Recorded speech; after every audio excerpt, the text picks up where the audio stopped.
Well, good morning, folks, and welcome back to my channel, Piney Fork Farm. Glad you'd stop by and take a few minutes with me this morning. Just want to do an update video on the tomatoes. Today is May the 30th, and these tomatoes have been planted in this tunnel since April the 1st. So that makes this 60 days. And most packages of tomatoes will have on there a maturity date. It's real common on a lot of determinate tomatoes to be 70 to 75 days. Indeterminates will be 80 days or so, somewhere in there. Now that number is from transplant. And generally my tomatoes from seed to transplant is about 30 days. I planted my tomatoes about March the 1st and got them in here about April the 1st. They were at a good size then. So according to them, and they're pretty close to right, I'm about 12-15 days from getting my ripe tomato. And that is all depending on weather, location, your environment, a lot of other things. But I found that to be pretty close to right. You know, that's just your first ripe tomatoes. So far I've got none of them turning color. When they start getting a little red on there, they call those breakers. They're breaking color. A lot of you might call them flush. But breakers is a term I'm a little bit more familiar with. So we're getting close to that. About the only thing I really want to hit on this morning, I'm down here, I've got about 4 hours. I got 2 tunnels. Going to take me about 4 hours. I've got to irrigate, I got to fertilize, I've got to put some fungicide on everything. This last 5-6 days we've had a lot of rainy days. Not a big volume of rain here on my farm. I've only had an inch and a half over the last 7 or 8 days, but west of me in north and north central Arkansas, they had one place had 7.1 inches, and that fell within 2 hours. And a lot of other areas, especially metropolitans, doesn't matter where they're at, had 2 inches, some of them maybe 3. So we had some river flooding and some small creek flooding, but as dry as we were, all that's going back down real quick. So I don't know of any property damage, but when you have that kind of humidity and rain like we've had here, fungal diseases are more prevalent. And you would think that in a tunnel where you don't get any rain on them, that disease would not be much of a factor. Well, it's a minor factor. I still have trouble with anthracnose on my tomatoes just due to the air humidity.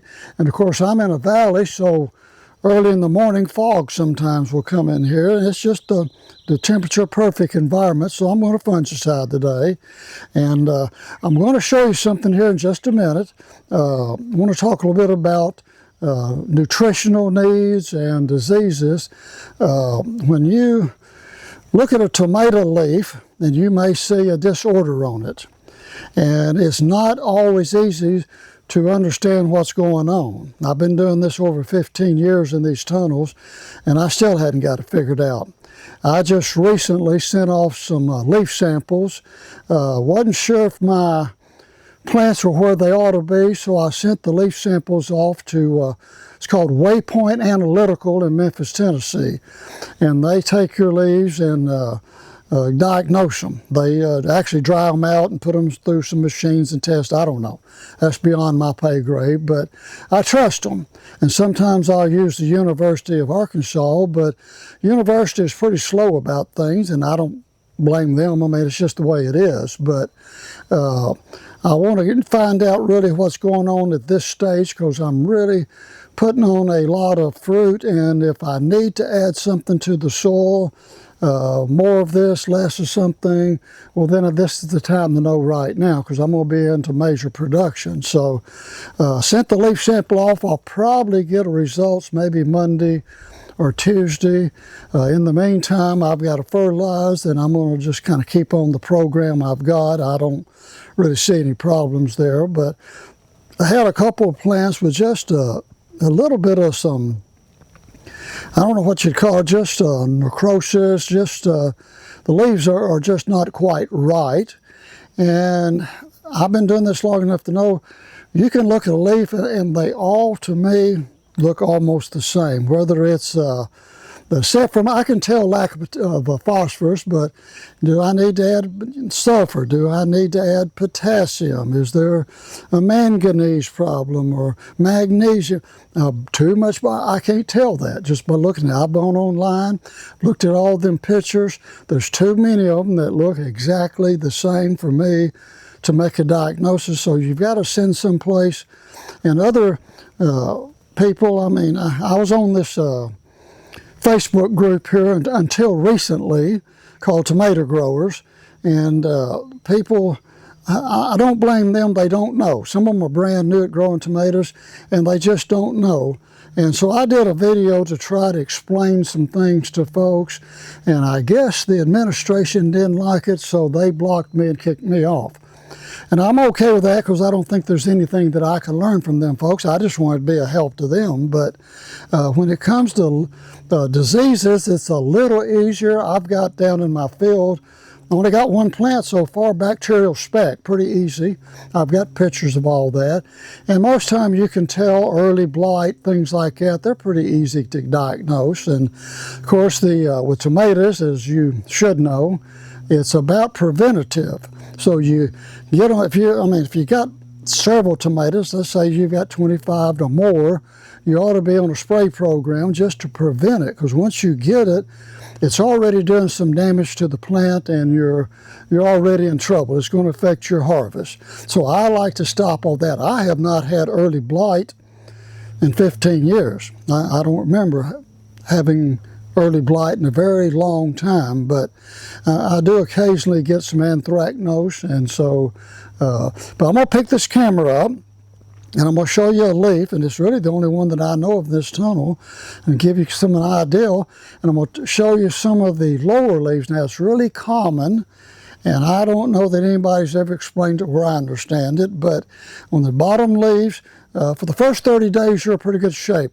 And then all of a sudden, some of your bottom leaves, now I'm talking determined, that's really all I know, but you'll start to see some leaves curling up, you'll see some yellow between the veins, and basically those leaves are under stress and they're dying.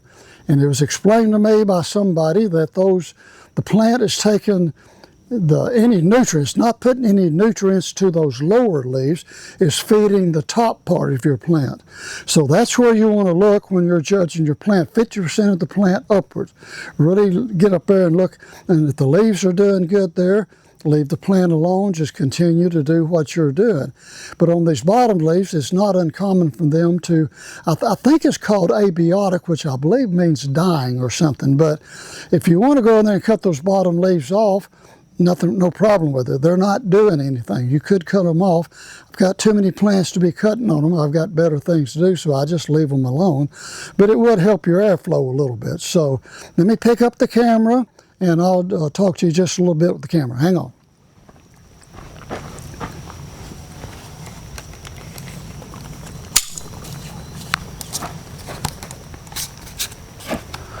Okay, here we go. Let me get my finger out of the way. And now, there is a little bit of this leaf disorder I was telling you about. Let's see if I can get a pretty good picture of it. There we go. That brown stuff between some of the veins, I think they call it necrosis. I'm not sure about that, but it's really, and then the other tunnel, I've got maybe 3 or 4 of these. Now, down here on these bottom leaves, let me get a better, yeah, here we go. That right there. That's on the very bottom leaf. Nothing to worry about. There ain't nothing, they're curling up. Now, I understand, and probably, that leaf curling is due to stress. And Lord knows I've had the stress down here. Early spring, it got probably 38 degrees in here after I transplanted, and now I've got some days where it gets up to 90 due to the sun. I do have a shade cloth on, but I mean, tunnels get hot. You can't vent all the air. So while we're doing this, let me show you a few tomatoes. There's a few, and let me come down here. Here's There's a good cluster. And there's some right there. Another good cluster. And if I see any big ones, here we go. Here's a couple of the big ones. Now there's some bigger tomatoes. And look at the leaf curling. I mean, I don't get excited about it because I know about it. Here's an upper leaf. There's a little bit of something. Nothing I'm going to worry about. Like I say, the main thing I worry about is or concerned about is the top level. Most of these look good. I mean, they've got good color. And so, you know, I don't spend, let me show you another really nice. Look there, there's a nice cluster. I like it when you see a stem and you've got 5 tomatoes on there. That means all the blooms set. Maybe you may have 6, but it shows you that they all set. And the other thing I'm excited about right now is the fact that everything is still blooming up on the top. Here's one of the topmost branches, and lots of flowers, and I don't know how well it comes across in the camera. All through down there you're going to see flowers. There's quite a few right in here. Everything, they're all the same. Everything's blooming really good. So that's my crop. Now then, let's talk about this really quick. I raise, this is Florida 7514. It's a heat set variety. In the South, that's what I would recommend. Which only means that they set fruit, the flowers will set in higher temperatures. 90 degrees, some of them even 95.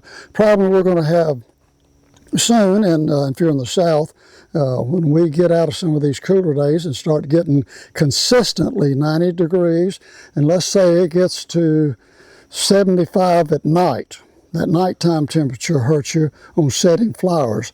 I don't understand all of it. I raised a tomato last year called a Heat Master. I'll never raise it again. Supposed to do well in hot temperatures. It did not. The flowers would get kind of gummy, and although most of them would set, the fruit was gnarled up from incomplete pollination. So I X'd that one off. I'm raising another one called Florida 91 this year, and I've had it, I've been raising it on and off for quite a few years. And it does really good in hot temperature, grows big tomatoes, and I think good flavor. So, okay, that's enough of me. Thank y'all for stopping by. Hope y'all have a great day, and I'll see you next time. Bye-bye.